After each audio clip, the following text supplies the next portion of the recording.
What happens when the most protected country on earth suddenly finds itself exposed?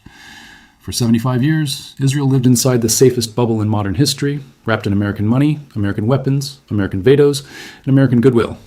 But that bubble is cracking, and the people living inside it may not be ready for the world on the other side. Before we go any further, do me a quick favor that takes 10 seconds. Hit subscribe and tap the bell so this channel lands in your feed every time we drop a piece. And if you believe more people need to hear this kind of analysis, share this video with one friend who still trusts cable news. The algorithm rewards shares. And unlike cable news, we are not running this channel to make billionaires richer. We are running it because somebody has to. Now let me show you what the headlines aren't telling you. Can Israel really survive even 1 week without American support? Not survive comfortably, survive at all, because the answer that most politicians refuse to say out loud is starting to slip out in places where it matters. The whole Israeli military, the whole intelligence network, the whole economy, the whole diplomatic shield at the United Nations, every single piece of it leans on Washington. The annual check the United States writes starts at roughly $3.8 billion in direct military aid. But since the war in Gaza began in October 2023, that number has ballooned. Brown University's Costs of War project has tracked $21.7 billion in American military aid to Israel in just 2 years, on top of the base annual amount. The total American spending connected to Israel's wars since October 7th has crossed $34 billion and counting. Take that away, and what remains is a small country inside a very dangerous neighborhood, surrounded by populations that decades of policy have pushed into permanent resentment. Strip away the American umbrella, and the answer to my opening question is no, Israel cannot survive 1 day without America. And yet, somehow, in political speeches and on op-ed pages, we keep hearing the phrase regional superpower. We keep hearing that Israel can project force across the Middle East on its own. We keep hearing that its leaders speak for the free world. None of that makes sense unless you accept one unspoken assumption. America will always be there. America will always pay. America will always protect. That assumption is cracking in front of our eyes. Let me show you how we got here, step by step. For most of the last 2 decades, the Israeli political class has been dominated by one figure, Benjamin Netanyahu. Whatever you think. Of him personally, his leadership has relied on a single operating assumption, that Israel and the United States are basically the same country with different uniforms. He has treated American tax dollars like a permanent endowment. He has treated American diplomatic cover like a public utility. He has acted in every crisis as if Washington had no realistic option except to follow. And for decades, that assumption was largely correct. Then something changed. On November 21st, 2024, the International Criminal Court issued arrest warrants for Netanyahu and former Defense Minister Yoav Gallant for crimes against humanity and war crimes. The warrants named senior Israeli officials. For Netanyahu, this was supposed to be the moment when Washington stepped in and crushed the court, the way it has crushed other international institutions that tried to hold Israeli governments accountable. And to some extent, that happened. The United States did impose sanctions on court officials. The Secretary of State and key members of Congress made the right angry statements. But something else happened at the same moment, something that matters far more. The American public barely moved. There were no mass rallies in support of the warrants. There were no outraged editorials on the front page of every major paper. There was no bipartisan march on Washington. The story registered, then vanished inside 48 hours. For decades, any legal action against an Israeli leader in an international forum produced an instant muscular American response. Sanctions, threats, mobilization of allies. That response was as automatic as a fire alarm. This time the response felt hollow. The paperwork went through. The political muscle did not. That is a very bad sign for any country that depends on political energy, not just signatures on a piece of paper. Now let me talk about something the corporate press has been hiding in plain sight for years. The American mood on Israel has shifted. This is not a conspiracy theory. It is data. Polling from Pew, Gallup, and several major universities has shown a clear drop, especially among younger Americans, in support for the current Israeli government's policy. American Jews, once the most reliable pro-Israel voting bloc, are now publicly divided. Non-Jewish Americans, especially under the age of 35, are increasingly skeptical of unconditional American backing. And here is the part that should keep Israeli strategists awake at night. This is not a reaction to one event. It is a reaction to a pattern. People have watched the bombing of Gaza. They have watched the settler violence in the West Bank. They have watched the demolition of homes, the displacement of families, the blocking of humanitarian aid. They watched all of it on devices they carry in their pockets. Not through anti-war propaganda from a foreign adversary, through their own feeds, through their own eyes. And they made up their own minds. That changes everything, because a country that loses the moral sympathy of its protector eventually loses the protector itself. American presidents can defy courts, they can defy allies, they can defy generals and foreign ministers, but they cannot easily defy a population that has watched with its own eyes what their tax dollars are funding. So that is the political layer. Now let me talk about the funding layer, because this is the part few people stop to analyze. The United States sends Israel roughly $3.8 billion a year in direct military aid. That is the officially recognized baseline. But the baseline has been dwarfed by what has happened since October 2023. Let me give you specifics. The United States has resupplied Israel's Iron Dome missile defense system with interceptor missiles that cost anywhere from $40,000 to $150,000 apiece. Each Tamir interceptor that knocks a rocket out of the sky costs more than many of the rockets it intercepts. The United States has funded that resupply repeatedly, even scrambling production lines inside American factories to keep up with the demand. The United States has also funded tank rounds, artillery shells, bunker buster bombs, and the F-35 fleet Israel operates. The Joint Strike Fighter program was supposed to give America a decisive air power advantage over peer competitors. Today, a meaningful share of those jets fly Israeli flags and drop American bombs. That is not strategic advantage. That is outsourcing your offensive power to a foreign flag. And every single round, intercept, and sortie is paid for by an American taxpayer whose name is not on the invoice. The funding has grown while American infrastructure crumbles. It has grown while American schools age out. It has grown while American hospitals and rural communities shut their doors. The political cost of this is no longer zero. Voters are starting to ask questions. Politicians are starting to feel the pressure to explain the math. And here's where I want you to lean in for a moment, because this is the part nobody on cable news will say out loud. If you have made it this far into the video, you are clearly looking for honest analysis, not talking points. So let me ask you something different. Drop a single line in the comments below, the moment you personally realized that the story you were told about Israel was different from what you saw with your own eyes. I read every single comment personally, and they shape what I cover next. Your voice literally drives this channel.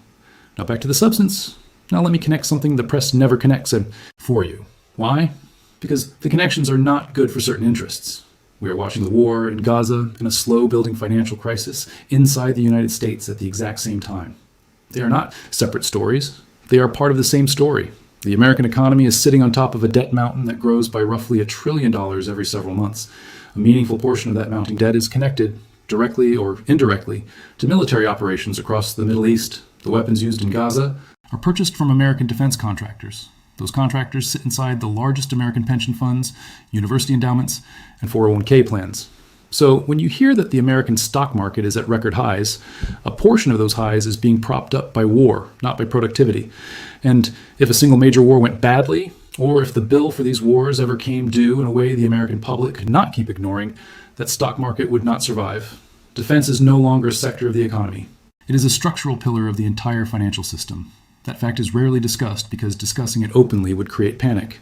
But the panic is already happening, just behind closed doors, in the strategy meetings of fund managers who understand the leverage at risk. And let me give you a concrete example. Lockheed Martin, Northrop Grumman, RTX, formerly Raytheon, and Boeing's defense division sit inside the most important American market indices. Their growth has been steady for 2 decades. Their lobbying is intense, their political donations are massive, and their biggest customer by far is not American consumers. It is the United States government funded by American taxpayers. And their second biggest customer by far is Israel. Every round fired in Gaza comes with a procurement order. Every interceptor launched over Israeli skies comes with a procurement order. Every airstrike against Iranian assets comes with a procurement order. The moral framework of these wars is a separate conversation. The financial framework is simple. There is a business model here that requires wars to keep happening at scale, forever. But the Israeli economy itself is starting to crack under the same pressure. Israel received credit downgrades in 2024 because war spending blew out its budget deficits. Foreign investment in Israeli high-tech dropped by roughly 30% in the first year of the war, before clawing back partially on bets that the conflict would stay contained. The recovery is real, but narrow. It is concentrated in cybersecurity, defense, and AI startups that profit from the very wars that scared normal capital away. That is not a healthy economy. That is a war economy. And war economies always end the same way, either through peace, which the political class refuses to make, or through exhaustion, which is now visibly approaching. Let me explain why forever is no longer possible. The American public has now watched several major military operations in the last 25 years in Iraq, Afghanistan, Syria, and the current Gaza campaign that promised security and delivered blowback instead. Each one ended in a worse strategic position. Each one cost more than was promised. Each one produced more enemies than it eliminated. And each one was sold to the public on moral terms that fell apart the moment serious journalists examined the details. The pattern is consistent enough at this point that an honest observer must call it a system, not a series of mistakes. And systems do not get fixed by electing different presidents. They get fixed when the public's tolerance for the cost finally breaks. That moment is visibly approaching. American mothers are starting to ask why their sons and daughters are being deployed to defend a foreign government's wars. American students are starting to ask why tuition keeps rising while weapons are shipped abroad. American workers are starting to ask why wages stay flat while defense contractor profits keep climbing. These questions do not always make the evening news. They don't need to. Movements start in conversations between people who share the same feeling that something is wrong, long before they ever show up on camera. On the diplomatic front, the isolation is real and measurable. In 2025, the UN General Assembly passed resolution after resolution demanding more humanitarian access, accountability for war crimes, and an end to settlement expansion. Many of those resolutions passed with vote margins of 137 to 12, with the United States standing almost alone with Israel, and a handful of Pacific microstates on the losing side. Even traditional abstainers started voting against. That is not press spin. That is a public record, written into UN documents that anyone can pull up and read. Before we go further into the strategic picture, I want to ask one small thing. Right now, hit the like button. I'm not asking because I need validation. I am asking because likes move this video into the algorithm, which means more people see it, which means more people have the conversation we're having here. And if that matters to you, share it with one person you trust who still thinks the Middle East story is simple. We built this channel from nothing, and we are now reaching millions because people like you decided the truth was worth spreading. Thank you for being part of it. Now let me tell you what I actually think is going to happen, and why I'm willing to say it on camera. This is not fortune-telling. It is pattern recognition. The current Israeli government has built a strategy around the assumption of constant American support. Every tactical decision it has made, from the expansion of settlements in the West Bank to the conduct of the war in Gaza to the escalation against Iran, depends on that assumption holding in full. The sources of that support are narrowing. The American Jewish community is publicly divided. The non-Jewish American community is shifting. The European allies who once provided diplomatic cover are now watching their own populations protest in numbers not seen in decades. The Arab states that were moving toward normalization have paused. The diplomatic arithmetic in international forums has moved decisively against Israel for the first time in decades. Let me be clear about something, because nuance matters in work like this. I am not predicting that Israel will vanish. That is not what serious geopolitical analysis looks like. Israel is a state with deep institutional roots, a powerful military, and a population that includes some of the most determined and creative people on Earth. It will exist in some form for decades to come.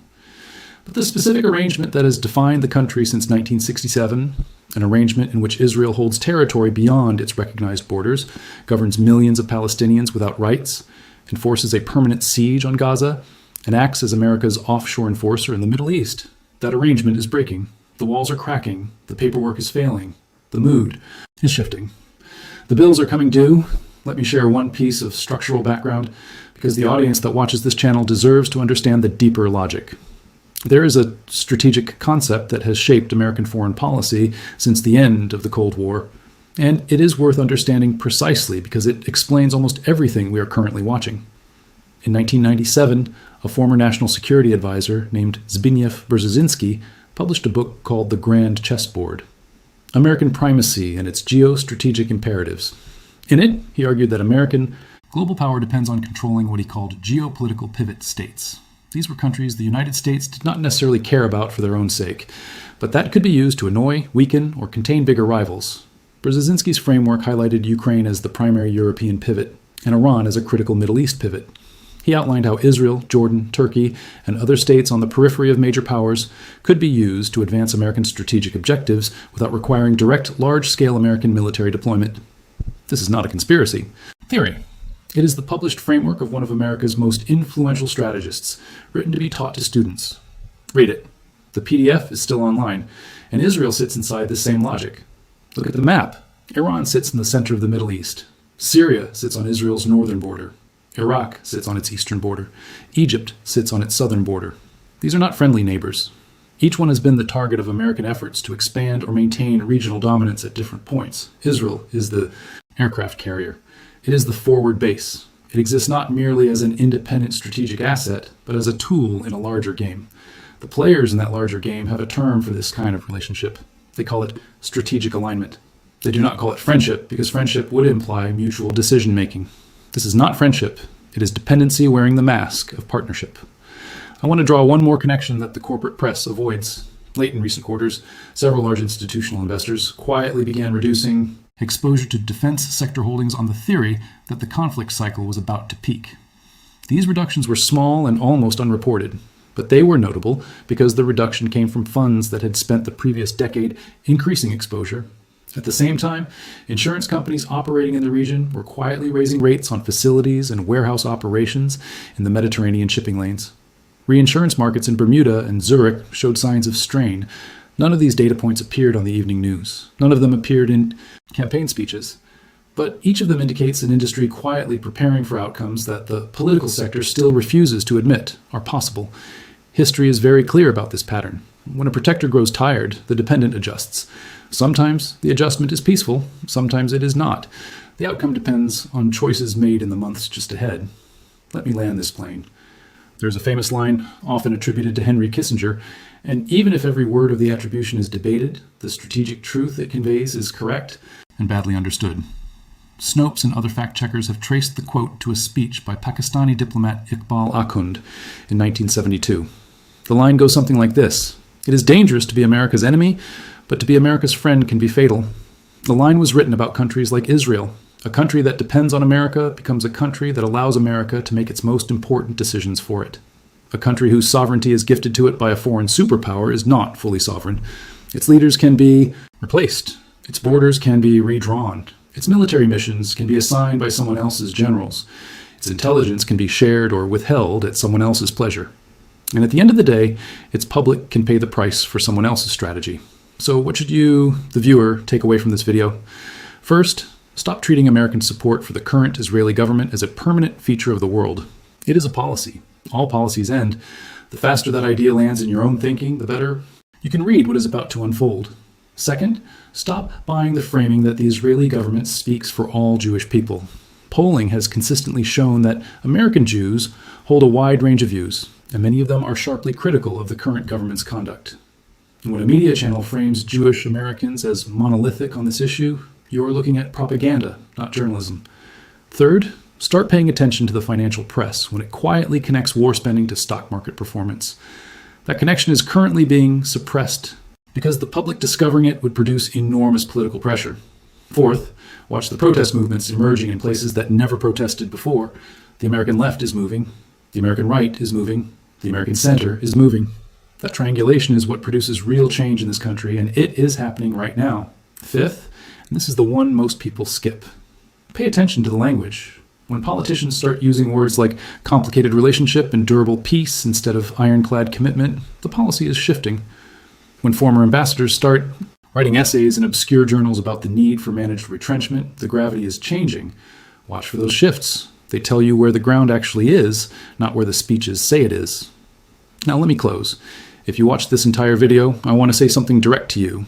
YouTube throws a million distractions at anyone who opens the app, and you chose to spend this time here, learning about something that matters. That decision tells me far more about you than any demographic data ever could. So I want to leave you with the same question I opened with. What does Israel become after America decides it is no longer worth the cost? Not in some distant hypothetical. In the next decade, in the next election cycle, in the next crisis. The answer to that question is being written right now. It is being written by American voters who are tired of funding foreign wars, by Israeli citizens who refuse to be drafted into a future they did not choose, by Palestinian families who refuse to disappear into history, by European diplomats who can no longer hide behind carefully neutral press releases, by Arab leaders rethinking whether open alignment with Washington is still worth the political cost at home, by international legal institutions that have finally found the courage to issue warrants, and by people like you who decided the truth was worth a few minutes of your evening. The future of an entire region is sitting on the table right now. Do not look away. If this video opened your eyes even a little, do. the few things I asked throughout. Tap subscribe if you have not already. Leave a comment with one sentence of honest reaction, even if you disagree with me. Share it with one person you trust, because this conversation grows when the right people carry it. That is the only way movements ever begin. Not with politicians, not with generals, with ordinary people whose patience for a story that no longer matches reality has finally run out. Thank you for staying with me all the way to the end. I will see you in the next one.